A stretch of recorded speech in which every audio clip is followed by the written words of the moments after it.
Right, guys, we're on to episode 3 of Shogun. Remember, we're looking for the cool factor. Is it cool, whether it's historical or not? And we're looking for mistakes that are silly because they had the money to do it, but they couldn't be bothered, or they didn't know. But beyond that, as long as they've done a good job, that's where we're at. So let's go episode 3. Tomorrow is tomorrow. Now, I've been waiting for this scene, not because I've seen the trailer or anything, because I knew it was going to come up. And to be honest, there would be literally no way they would know to change this. But I would know, because I'm just doing it from memory here, guys. I'm actually in bed doing this because I've done a day's work on my roof of my house.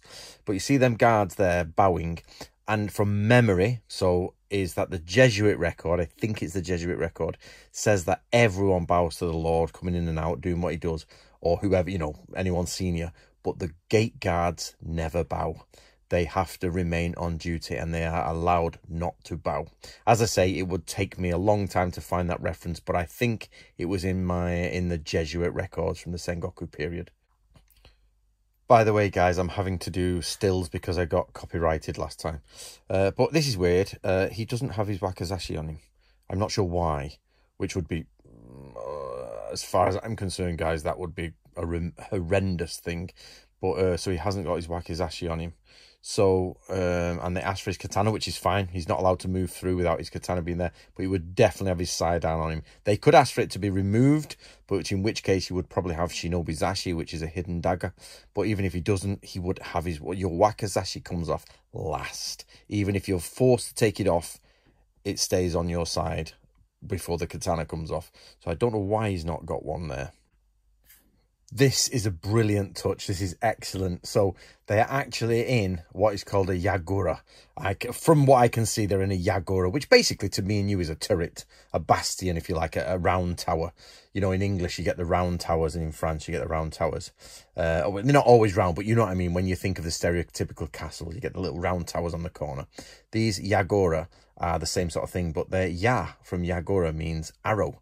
So the arrow turrets, and here's your bows and arrows in storage there. And you can see he's not got his Wakizashi, which I'm not sure why. I'm still a bit confused at that. This is cool. I think that is the baby's head and the man's head. Remember when she didn't want to give up the baby? They are put in a box. I've seen different shaped boxes to this, but no problem. You know, that's not a big issue. I'm sure there's probably many records of different shaped boxes, and they have cloths wrapped around them. There are specific ways, if I remember correctly, to tie the cloths. And also there are specific ways, depending on the type of head and whether you can use the horo cape from some warriors to tie in a certain way, and whether it's like, not in this case, these are seppuku victims. But basically, this is a very cool little touch. That's if I'm correct. I don't know if they are the heads, but I'm assuming so. I'm going to carry on watching now. Now, we've come up against a question here. Not really a problem, just a question. What is the... They are... patrolling is the wrong word. They are escorting the lady, which actually Toranaga in disguise. But he's wearing a Jinbauri. I don't know whether... And there's no flags. I don't know what the protocol is for flags and Jinbauri, basically battle jackets, when you're just escorting. I'm not saying it's wrong, guys. I'm not saying it's wrong. I just don't know what the protocol for flags and battle armor, you know, would be when you're escorting people back to a ship. That's a question I've never, ever thought of, but now it's in my mind. Oh, architectural question. I'm going to say stone bridge that size. We're talking a massive expanse. This is I'm going to throw this out there for the audience. Do we know of... it looks like it's a bridge and it's not a wall. It could be just a wall, i.e. it's not, you know, it divides the water. I can't really see. But did Japan have architecturally stone bridges that wide or long in the year 1600? Normally they're all made of wood, and you burn the bridges obviously in castles and things like that. But I'm not sure if this is a divide in the moat or if it's a bridge. Ideas and speculation, people. Okay, we're on a cool or fictional we're on a cool or historical inaccuracy debate here. They're using fire arrows, right? Fire arrows, no problem, absolutely used, but there's no point firing fire arrows at people. You fire fire arrows at things that you're going to set on fire. But they're firing these here at just random people, which they would not do. It's a lot of materials. It's a lot of time and effort to make. And this is just done for the cool factor. So do we agree? Is it cool enough to go across historical inaccuracies to a certain level? I'm sure there is some example somewhere of fire arrows being used in a forest sort of like ambush. But realistically, fire arrows should be fired at equipment, houses, thatch. You're trying to set something on fire. So what do you reckon, guys? Worth the discrepancy because it's cool or not? Okay, guys, I have not been disappointed in this show one bit so far. It's been the most amazing show. But I am going to be fair. They're in a battle scene. It's the second attack, and the violence in this film is really poorly done. The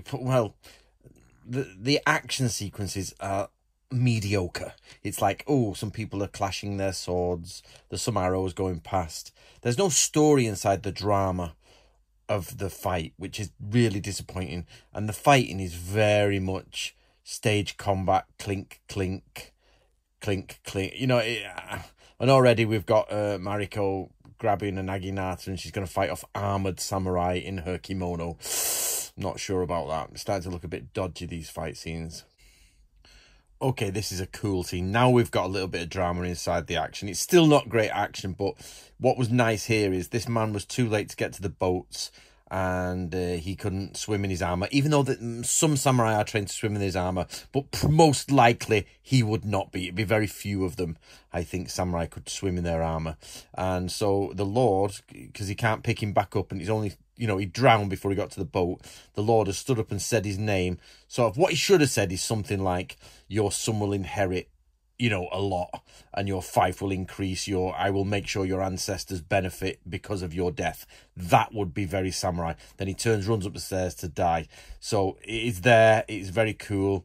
But maybe for an audience member, more needs to be implied. But he is given honor. Samurai love honor of that type and will die for it in certain situations. This is really good for sort of Japanese enthusiasts. You've got the black Portuguese ship there. You've got a Japanese ship, and you've also got the Christians who are trying to kill the thingy. So this is very cool for sort of like knowing about the end of the Sengoku period, when you've got Christians, you've got the Portuguese, you've got now the Protestants are starting to arrive with William Adams. And it's, people always say, oh, Japan is this isolated place. It really, really wasn't. They had pirates running up and down the Sea of Japan. They had, you know, across the mainland China and all that. Or is it the China Sea? Then the Sea of Japan, I'm not sure. Anyway, basically between China, mainland, and then you've got pirates running around. You've got Chinese monks. You've got Buddhist monks, you know, from China. You've got loads of that sort of Korean. You've got the Ainu in the north. You've got even Westerners now, Christians, Christian lords, entire daimyos are starting to become Christian. Got such a mix of, obviously it's 95% Japanese, you know what I mean? 98% Japanese, but you've got different cultures coming together in this cool sort of like hodgepodge mix. Right, I would say they spent a lot of money on historians and things for the Japanese side, but the sailing in this program is pretty piss poor, to be honest. Not a single person is working a yard. None of the halyards, nothing. None of the sheets. The sails just flap about, and they just can turn any which way they want without changing the sail direction, or just leave a harbour anytime they want. In fairness, they did say the wind's in our favour for their escape from the village, so I'll give them that. But basically, they've sort of just, you know, and I'll give them that. The escape from the village, you said the wind's in our favour, so they can turn a certain degrees left and right, port and starboard. But some of these, basically, some of the sailing, the sails are never, ever... basically, so you can understand, the sails are never turned to one side or the other. It's always like the ship is on a run, never on attack or reach a beat or anything like that. Even for square riggers, you can do all this. So it's not just the fact that it's not a Bermuda rig, it is square rigging, and you need to still use the sails to sail. So we're at a point here, guys, where we hit a Japanese word which its meaning has subtle differences, I think, depending. at times, and I think it's too quickly he's made this according to the real history of William Adams. But we're not telling the real history of William Adams, we're telling the story of this novel. But basically here, Toranaga has made him Hatamoto, which basically means, oh, my chess partner has just played. Oh, they've played that. So basically, they've made him Hatamoto, which means bannerman. But it's been translated multiple ways, and it's difficult. But it's basically the closest retainers in the headquarter or the command center. So there can be loads of Hatamoto, but it also implies a very, very close retainer, which gives him a very high position, which is a little bit too much for where we are at a story. But maybe that's how it goes in the novel, I don't know, or maybe they've sped it up for TV. But for the Japanese history point of view here, Hatamoto is a very, very sort of like prestigious thing. But it isn't so prestigious that there's only a few of them. There's quite a lot of them. But it's still, out of thousands of men, you're the core centre around the Lord. Okay, guys, I'm at the end of number 3. Oh, it's really good, really good. I think this is a brilliant, brilliant show. And all I would say is I'm just a little bit disappointed in the violence and the tactics of violence. So basically, as we started in episode 1, when I said you can do it really well, even though it's not real, you can do it like 300, really good. You can get superb on-screen violence done. Lots of people have done it, and it's easy to follow other recipes from other people, and I feel they've just not got the violence down correctly, or not.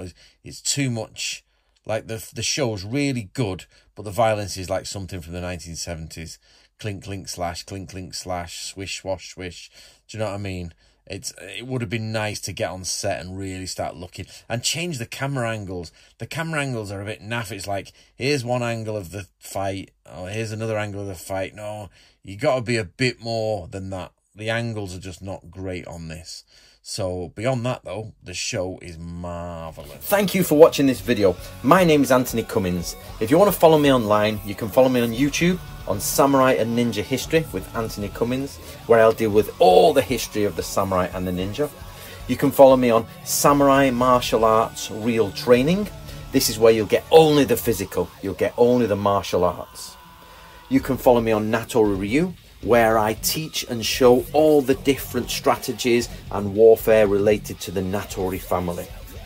Now, outside of this, I also do some other things, so you can join me on Western Culture and Tradition, where I look at the little bits of information from the West, our folklores, our customs. You can also join me on Warduke. This is purely a fantasy channel, a little bit of fun for me in my spare time. If you're on Instagram, you can follow me again on Samurai and Ninja History. This is my basic account. And again, getting back to the fantasy, you can follow me on the Dungeon Crawl, where I'll go through everything that's eerie, dungeon synth, and all of those fantasy elements. And finally, I put some of my art on all Space Marine chapters. I do this just so I can do a little bit of art and keep up to date with the artistic world and keep my skills alive. I hope to see you there, guys, and I look forward to all of the comments on my posts and videos.